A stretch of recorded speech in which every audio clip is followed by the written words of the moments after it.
Welcome to a new test and teardown video. This time it's something completely different. I got this funny old wooden box the other day from one of my customers. And what do you know? This thing is... It is an anemometer. So this has something to do with wind speed. And there is a 4-wire sensor and a handle. Oops, maybe we should be careful with this one. And here it is. There's a name, German name, and a German Berlin company, even the postcode. Interesting. So yes, and we got a little screw here so we can get into the little sensor. Some holes in this direction, see, no holes, and then holes again. So now we know the direction of the wind. And I bet we got two sensors. One is in the wind and one is measuring the ambient temperature in a bridge. And that explains the 4 wires, obviously, right? Or maybe the bridge is down here or something, the other half of the bridge, I don't know yet. And we also find this one is of course about direction. And there's a little hole there for something I haven't yet figured out.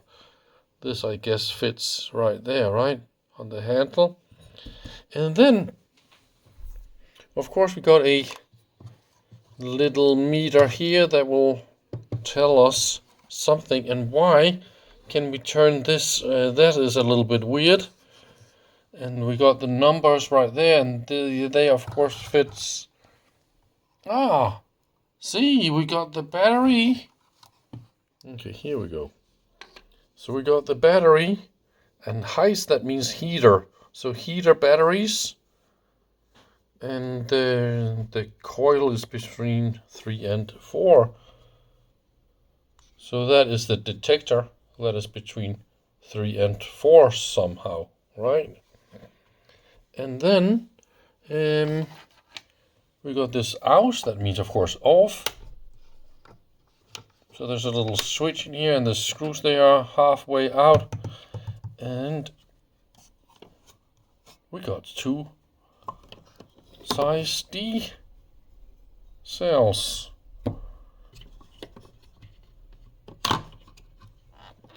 If I can only get these. Sometimes the date is written here at the back. Okay. Metal down there. So there's a little dot on this one. So this is of course the negative, and then it goes like that, right? Let's try and see if this is... Ooh, nice. I'm getting all confused about this whole idea here. So we got the battery, and look at that. We got an on-off switch and a potentiometer. So what is the idea? Look at that.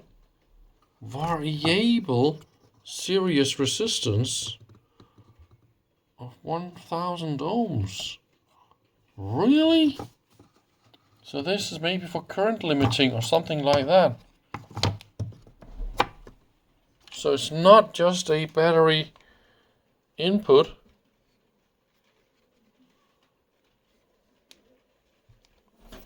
So I measured the 4 connectors. And I wrote down exactly the different ohms. And this is not what you think. As you can see, 1 and 2 is the battery, I think, and then 3 and 4, that will be the meter. So the lowest resistance, that is the meter. But we see some really funny ohm measurements. And this is because this is not a bridge in a sense where you normally see a bridge. A bridge is normally just like, like this. And then you have the 4 points. But that is not what we have here. In this case, we got something that looks like this. And that is why we have different resistance measurements depending where I go. I hope it makes a little bit more sense. And by the way, 1963, I think this is what is written here at the bottom. This is 363. And I opened this meter here after a lot of nice and polishing and cleaning. And here at the bottom, we can see the battery negative goes to pin number 1. And then 3 goes to probably this potentiometer for some reason. And then we go back here to the meter, I think. That will be 3 and 4. I think we should try and open this one, perhaps, and see if we can understand why have we got something to adjust here, and we also got a series resistor with the battery. That is something really, really weird. How are you going to get accurate readouts? And you see, it says meter per second.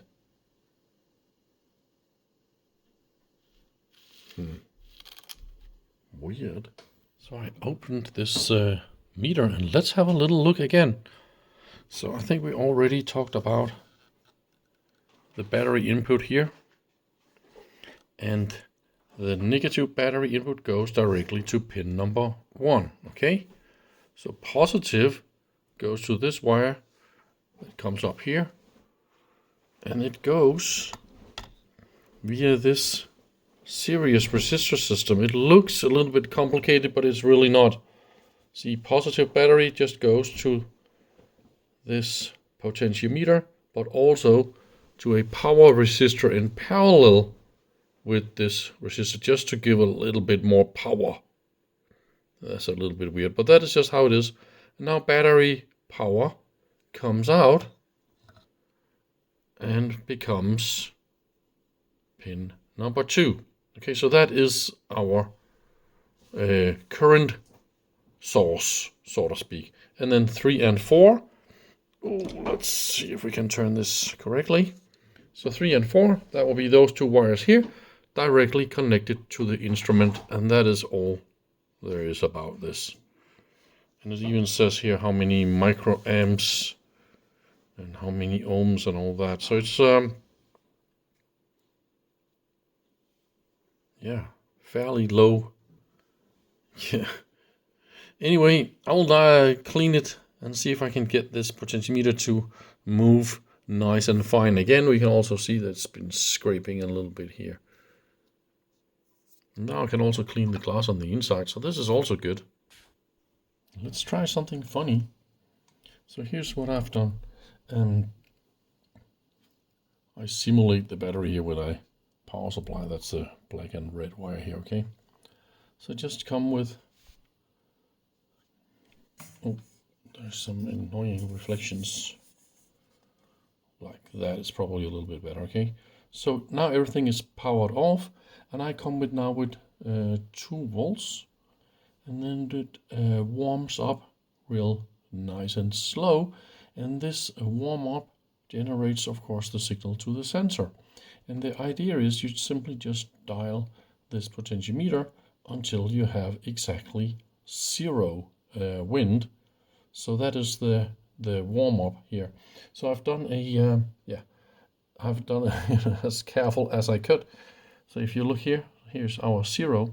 So let's try something funny. So here's the sensor. We got all the little holes here where you can blow in some air. So I take a tiny little fan and blow a little bit of air. And look at that. a little bit of cooling. See, that's the holes. Now it gets colder, and I can simulate what is that? If I get a lot, 0.2, oh, 0.3, almost, yeah, here we go. So 0.3 meters per second. So I think the sensor seems to be working. How about that? An instrument from 1963 with the most delicate sensor you can imagine. So let's try and open the sensor. All you have to do is just carefully pull. Like that. See, there's a little screw here that ensure the rotation. And I don't know how easy it is to see this. Oh yes, here it is. See, if I hold it here like that in the light, you can see the tiny little wires actually shines a little bit, and they are thin, really, really thin. But that is the way it is done. How those two little wires, they are connected up there, are they just pressed, or are they welded or something like that? I really don't know. I don't have a better camera than this. I could probably do a little trick maybe. See, now I got a lens in front so we can go even closer. But I think this is more or less what I wanted to show. I also figured this out. See this little pin? So you unscrew this one a little bit more. And then, okay, so this, it can actually get lost. And then the idea is, how do you put this on? So this is a little IQ test. I seems to fail. What is the weirdest? Okay, new IQ level obtained. Look at that, you can actually pull this a little bit, and now there is a tiny little gap here, and now you can put this on, and then it locks into the, here we go, and down there, screw, screw, screw, and there you have it, and then you put it down like that again, and now we have the angle. Yeah, so 0 now points directly, see? So this is up, and then I carefully go this way, and here we got the holes. How about that? All right, so I think this is, now it is what I wanted to show. So thank you very much for watching. I hope to see you soon again. Bye bye.